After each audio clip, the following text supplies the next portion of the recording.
SME IPO जहां कुछ लोग 1 लाख 2 लाख या 3 लाख तक बना लेते हैं, लेकिन वहीं हजारों लोग अपना पैसा फंसा लेते हैं। सच ये है कि एसएमई आईपीओ में प्रॉफिट कम और ट्रैप ज्यादा होता है। तो आखिर एसएमई आईपीओ में लोग बार बार गलती क्यों करते हैं?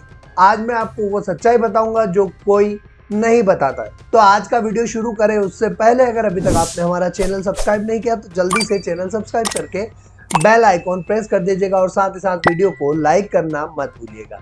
नमस्कार दोस्तों, अगर आप आईपीओ में इन्वेस्ट करते हैं और स्पेशली एसएमई आईपीओ में निवेश करते हैं तो ये वीडियो आपके लिए काफी महत्वपूर्ण होने वाला है, क्योंकि यहाँ पैसा बनता भी फास्ट है और डूबता भी उतनी ही तेजी से। तो चलिए शुरू करते हैं बिना टाइम वेस्ट किए इस वीडियो का पार्ट नंबर 1, एसएमई आईपीओ होता क्या है। सबसे पहले बेसिक समझ लो। एसएमई आईपीओ मतलब छोटी कंपनी का आईपीओ। ये एनएससी एसएमई और बीएससी एसएमई प्लेटफॉर्म पर लिस्ट होती है। डिफरेंट क्या होता है इनमें?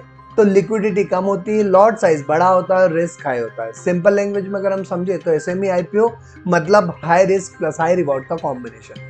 पार्ट 2 पर अगर हम देखें तो रियल रीजन क्या है वो समझ लेते हैं, जिसमें नंबर 1 पर आता है लो लिक्विडिटी ट्रैप। सबसे बड़ा ट्रैप लो लिक्विडिटी। एसएमई स्टॉक में बायर बहुत कम होते हैं। आपने आईपीओ लिया, लिस्टिंग पर 30 से 40% प्रॉफिट दिख रहा है, लेकिन जब आप सेल करने जाते हो तो बायर ही नहीं मिलते। अपर सर्किट में फंस गए तो एग्जिट नहीं मिलता, लोअर सर्किट में फंस गए तो भी एग्जिट नहीं मिलता। मतलब पैसा स्क्रीन पर दिखता है लेकिन हाथ में नहीं आएगा। दूसरा रीजन जो है वो है operator driven movement. SME stocks में प्राइस नेचुरल नहीं चलता।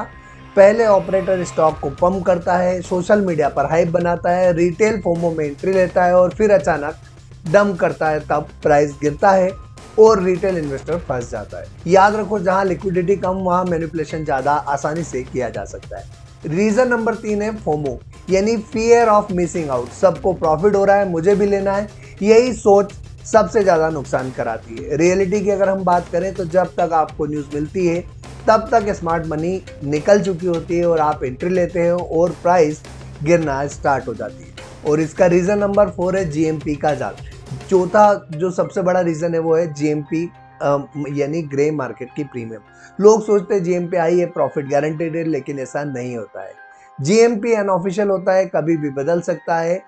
लिस्टिंग डे पर सेंटिमेंट फ्लिप हो सकता है। कई बार हाई जीएमपी वाले आईपीओ भी फ्लैट या नेगेटिव लिस्ट होते हुए देखे गए। और रीजन नंबर 5, बिजनेस समझो बिना इन्वेस्ट करना। 5वां रीजन, कंपनी का बिजनेस ही नहीं समझते, फाइनेंशियल नहीं देखते हैं, डेप्ट इग्नोर करते हैं, सिर्फ हाइप देखकर इन्वेस्ट कर देते हैं और इसका रिजल्ट होता है शॉर्ट टर्म में रिस्क और लॉन्ग टर्म में एक बड़ा लॉस। अब बात करते हैं पार्ट 3 की, रियलिटी चेक। अब हम एक सिंपल ट्रूथ समझ लेते हैं, एसएमई आईपीओ में पैसा कमाना इजी नहीं है। ये गेम है टाइमिंग का, समझ का और साथ ही साथ रिस्क मैनेजमेंट का। अगर ब्लाइंडली एंट्री ली तो लॉस ऑलमोस्ट तय हो जाता है।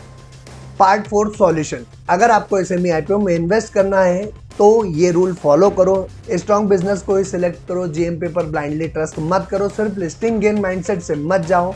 स्मॉल कैपिटल से एंट्री लो, एग्जिट स्ट्रेटजी पहले डिसाइड करो और सबसे इंपॉर्टेंट, मिसिंग अपॉर्चुनिटी बेटर है लॉस से। फाइनल वर्डिक्ट की अगर हम बात करें तो एसएमई आईपीओ मतलब हाई रिस्क जोन। अगर आपने समझदारी से निवेश किया तो प्रॉफिट पॉसिबल है, लेकिन अगर आपने ब्लाइंडली इन्वेस्ट किया तो लॉस ऑलमोस्ट कंफर्म हो सकता है। इसलिए कभी भी एसएमई आईपीओ में निवेश करने से पहले प्रॉपर रिसर्च जरूर करें। और अगर आप कंपनी का बिजनेस नहीं समझते तो बेहतर है ऐसे आईपीओ से दूर रहे, क्योंकि सच ये है कि यहाँ जितना पैसा लोग बनाते हैं उससे ज़्यादा लोग लॉस करते हैं। इसलिए हमेशा एक स्मार्ट इन्वेस्टर बने, सोच समझ कर इन्वेस्ट करें।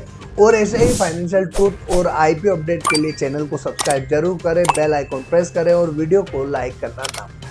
आज के लिए इतना ही, फिर मुलाकात होगी एक और दमदार वीडियो के साथ। तब तक के लिए जय हिंद।